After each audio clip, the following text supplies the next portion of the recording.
there's a guy who's actually bought a helmet in his lifetime, so he knows how much it costs. He doesn't want to get it injured or get it torn up, so he puts it in the car.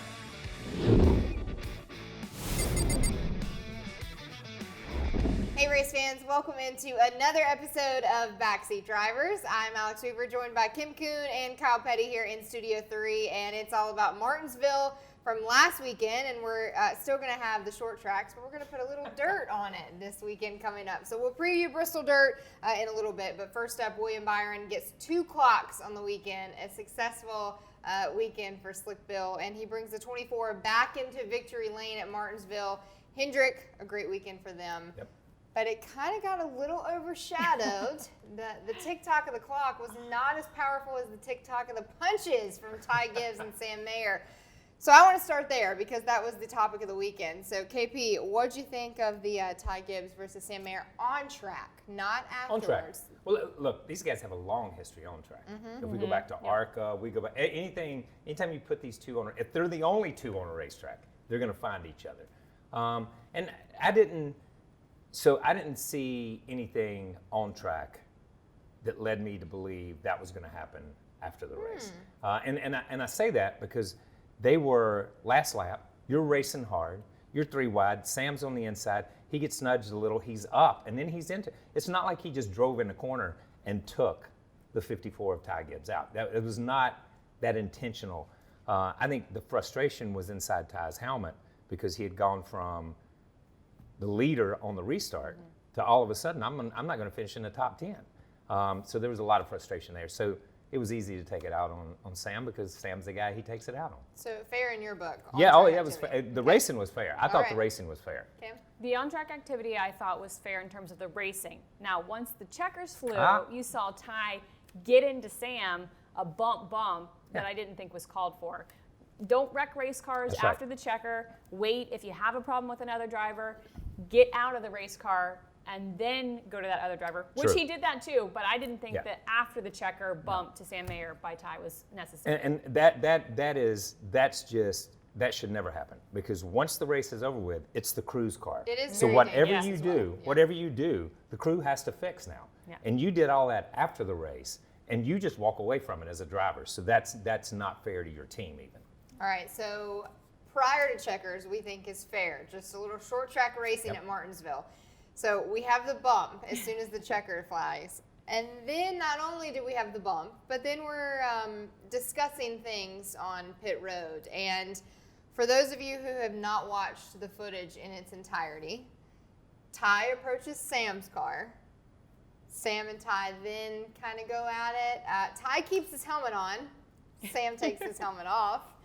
And punches are thrown. Obviously, some hurt feelings leaving Martinsville there. And I don't know. I know that they left disagreeing.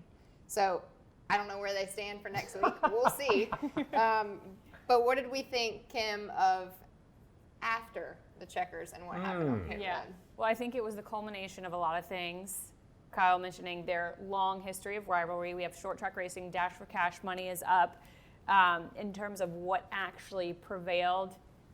Take your helmet off, Ty. Take your helmet off. And I think here's the thing. I think he knew that there would be fisticuffs, or else he would have taken it off. I think he walked to Sam thinking something was going to go down. Because I don't know that we've really ever seen Ty not take his helmet off like right after getting out of the car. So I think he was using it as a shield. I love that Sam, he took his helmet off. He set his helmet down, like very intentionally, and then walked over to Ty. I'm fine with you getting into a scuffle on pit road. Don't hurt anybody else. I know we had a NASCAR official hurt. I know the drivers were apologetic about that. They didn't mean to, but I'm all for controversy and rivalry. So but take your helmet off. Yeah.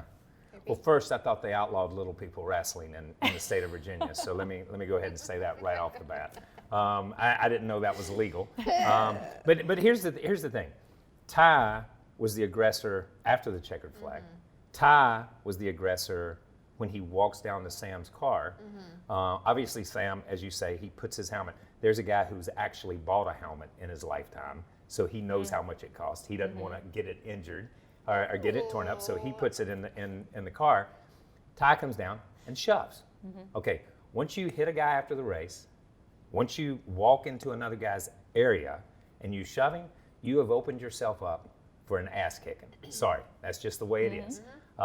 So that's why Ty left his helmet on, okay? Because he knew it was coming. There had to be something coming. It's wrong in every sense of the word, okay?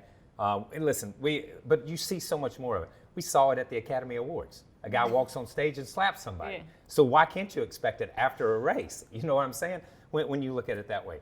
It's always happened, always gonna happen, because you've got so much on the line. You talk about the dash for cash. You talk about a win. You talk about so much, and there's so much pressure on these guys, and they're 18, 19, 20 years old. That's a lot of pressure, man. That's a lot of pressure. So I understand it, but it's not a good visual. It's not a good visual for Ty. Right. Okay, it's a terrible visual for Ty.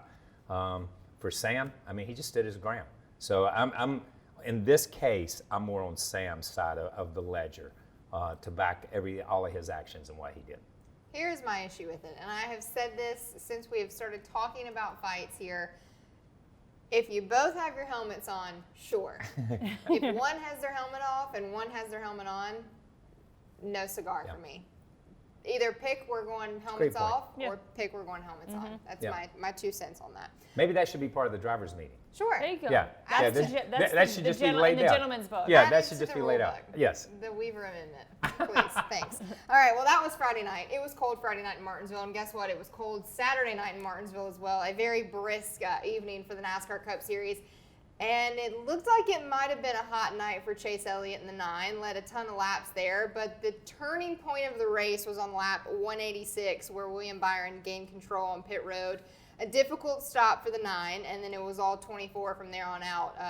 Casey, what started the cold Chase Elliott? Oh, I don't know. I thought I was going to be coming in here in studio, getting to brag about my race pick last week. Chase, I picked Chase. Chase wins the pole. He wins stage 1. He wins stage 2. It's looking good. He has that bad pit stop, and you really couldn't pass out there. So if you made an error on pit road, and they knew that going in, just in general, Martinsville, you make an error in pit road, whether it's a penalty, over the wall too soon, any sort of thing, a slow stop, it's really hard to make up your ground. And it just was downhill from there. And I was very upset about it because, again, he was my race pick. But Willie B had a great car, so it's like, I think they were mano-y-mano in terms of the car they had. It's just, you have to make sure everything else is perfect. Yeah. What did you see on pit road? So I saw the 9 get beat. Okay. Yeah. I mean, that's how it's very simple. Yeah. You know what I mean? The race changed. But I go back to something a little bit different, where Chase sits on the pole. Chase wins the first stage. Who runs second? William Byron. Chase wins the second stage. Who runs second? William Byron. William takes control of the race. What happens to Chase? He gets passed. He couldn't run second to William Byron, although William Byron could run second to Chase. So something happened in that exchange. Something happened to Chase's car. They lost a little bit of the handle. Something happened because Chase was honestly, if you look at the race, Chase was honestly one of those guys that lost more positions in that last segment. Yeah. As other people were coming forward, he was going the opposite way. So that's something that they have to look at. How do we close? How do we close the race? How do we stay on top of the racetrack? How do we close the race? So as good as William looked, I think there were other cars out there that were really good. And if they had gotten in front, if Joey Logano had gotten in front, if Austin Dillon had gotten in front, how would the race have played out? Well, Chase went into Martinsville tied with his friend Ryan Blaney for the points lead of the NASCAR Cup Series. One good thing that did happen is he now leads it by 3. So Chase is the unanimous leader of the NASCAR Cup Series points. He has 2 stage wins on the year, 82 stage points.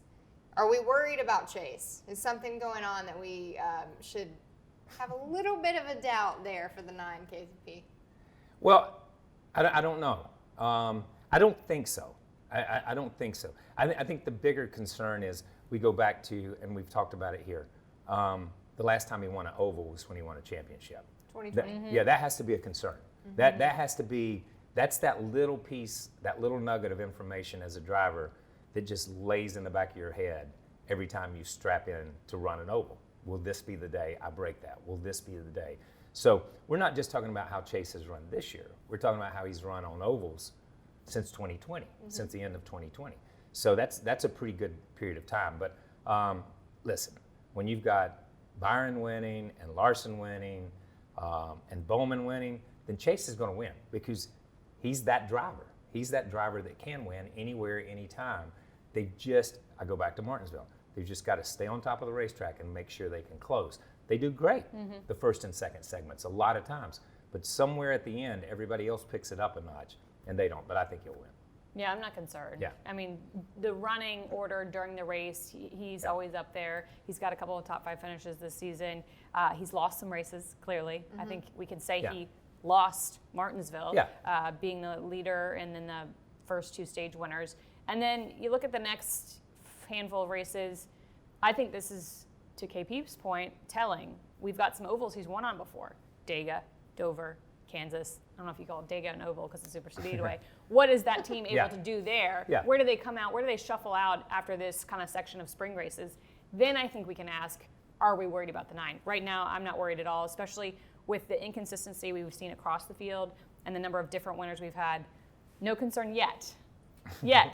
This is not on the rundown, but is the 9 in the championship 4 for you right now? I'm going to say no. Yeah, no. Okay, so No. we're a little worried. That's all I'm gonna say. We're not in the we're not championship. At this 8 point, no. worried. No. We're championship 4 worried. All right. Well, another driver who is having quite the start to the season. His 3rd straight top 10 finish, and man, if he could have one restart over of his career, I think I know which one he might pick. Austin Dillon in the 3, a strong showing at Martinsville, but no cigar comes up P3. So, do we think AD wants that last restart back, Kim?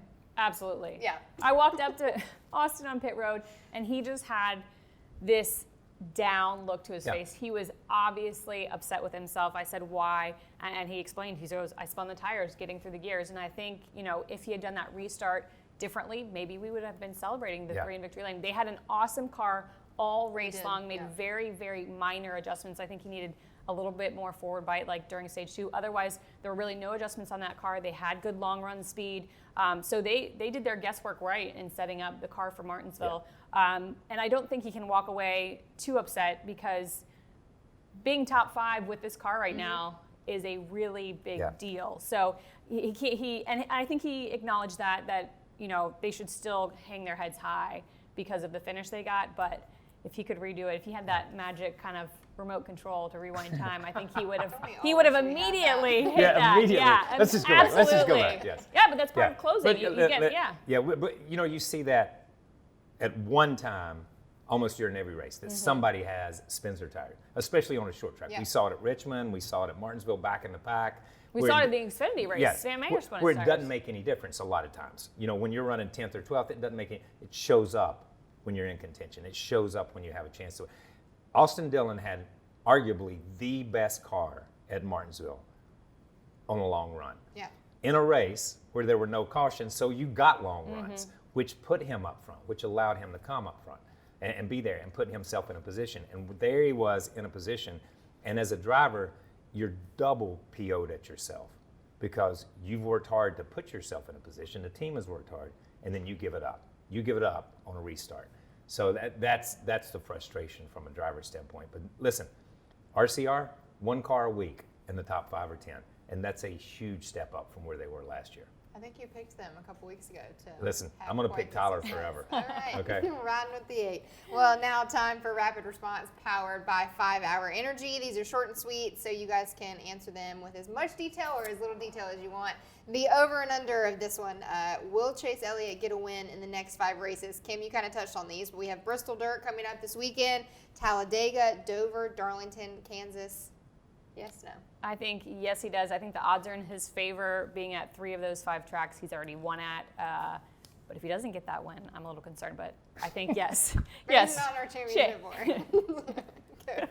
Okay, I'm going to say it's no. so hard this early. No, I'm going to say no. No. I'm going to say no. I'm going to say no. Listen, how many times this year have we gone places and we say, oh, Kevin Harvick, he's really good at Phoenix. Oh, Denny Hamlin. He's JGR. Denny Hamlin's really good at Martinsville. Then he couldn't run the top 30. So that's how, but my point is, that's how fickle the car is and how competitive the field is with this car right now. It's tough. It's tough to win a cup race at this point in time. So I think they need just a little bit more, and they haven't hit on it yet, and I don't see it see him hitting on it in the next 5 races. So no. Interesting. Yeah, sorry. All right. I know that crushes you. No, it really doesn't. We can give me all the parity. Next guy, he has 2 wins already for the season. The only multi-winner of the NASCAR Cup Series for 2022. It's Willie B in the 24. So does Byron make the championship 4? I had so many comments talking about Byron is the championship favorite. You guys, No. I mean, we're, what, 8 races in? Wow. For championship 4? Yes, no? Look, I will say that this is all I can say about it at this point in time, 8 races in. I would like to think so. He's headed in that direction. But again, this year is so this.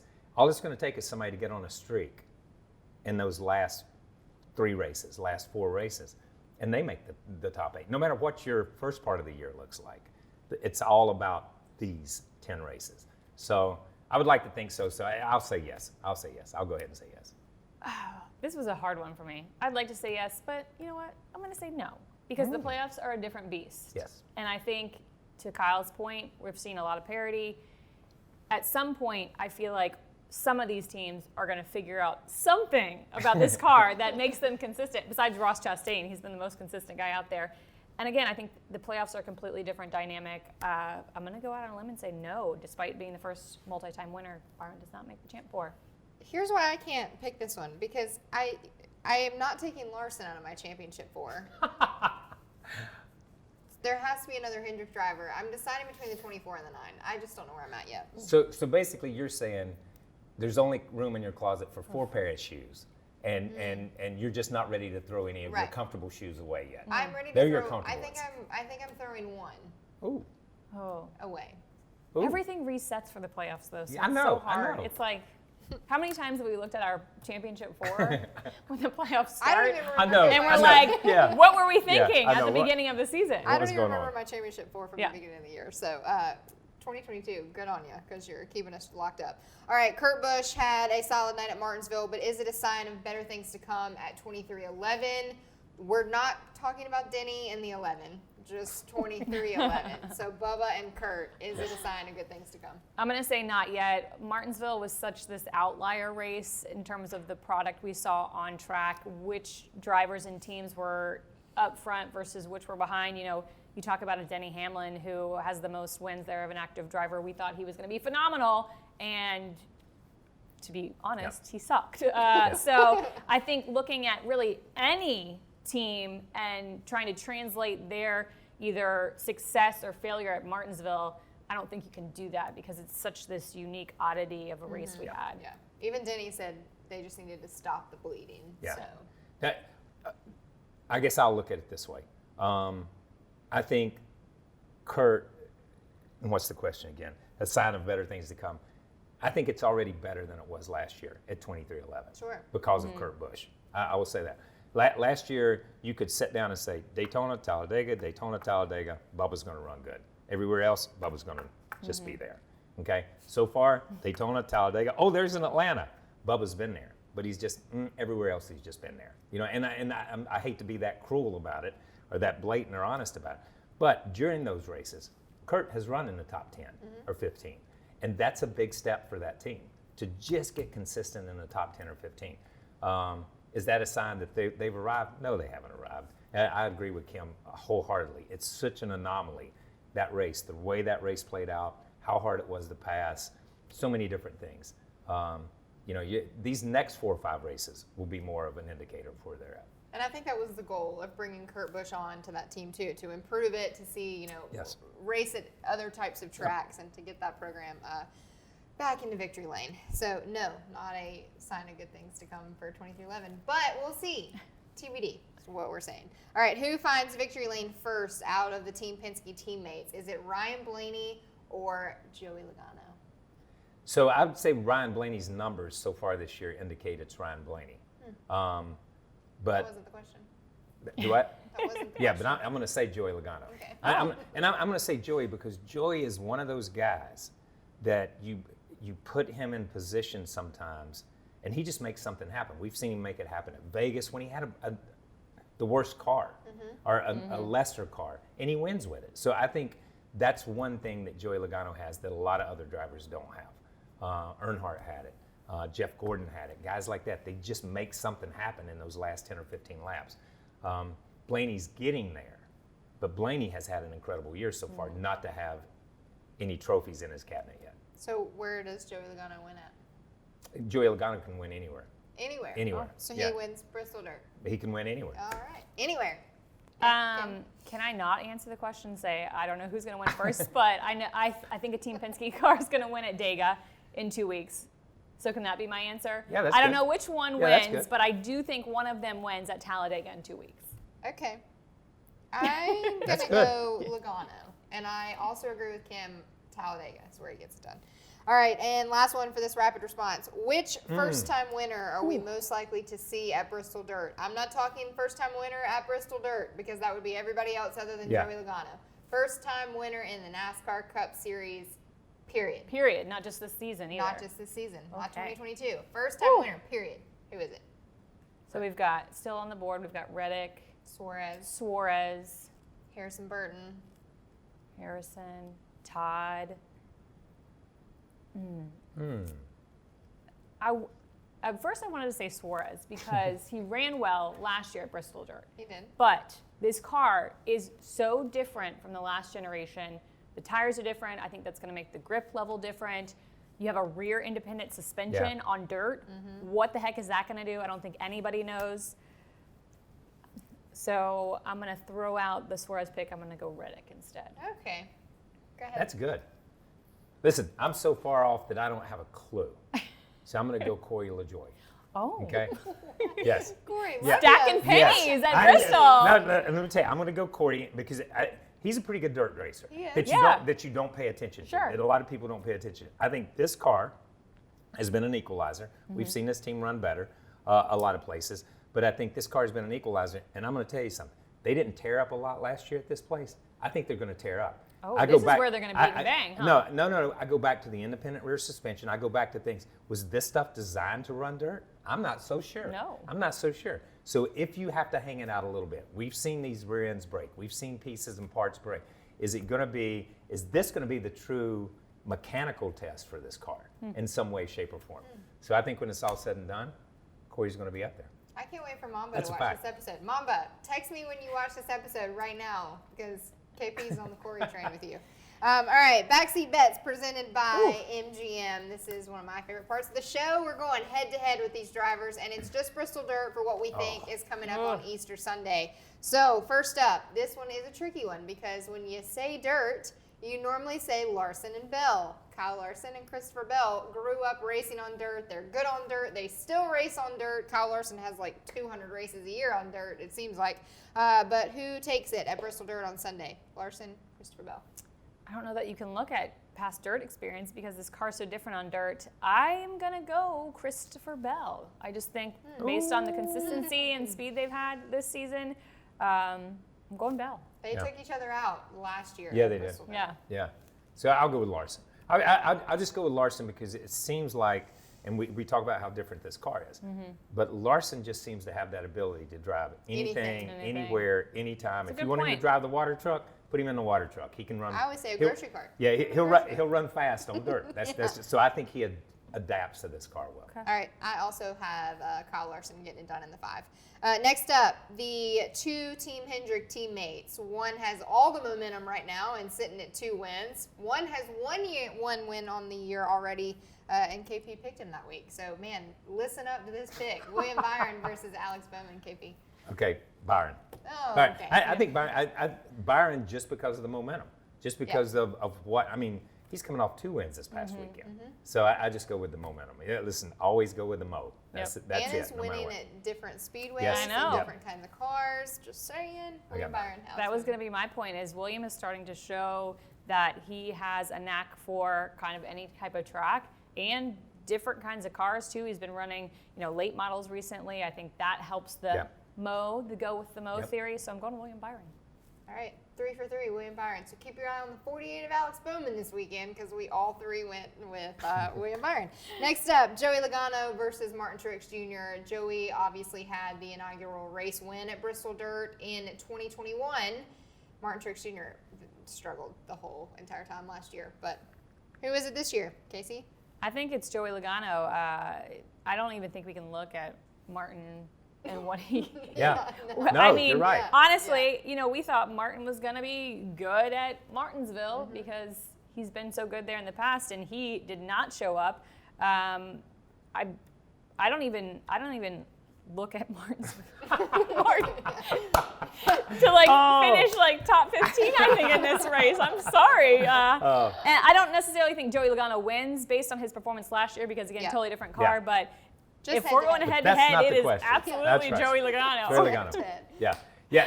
Joey Logano. And I go back to just as Kim said, we've seen these other guys out here, whether it be Daniel Suarez, whether it be William Byron, running other things, trying to prepare, trying to get ready. Cricket's out of the Truex camp.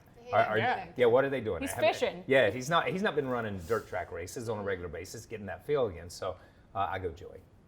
All right, Logano for me too, 22.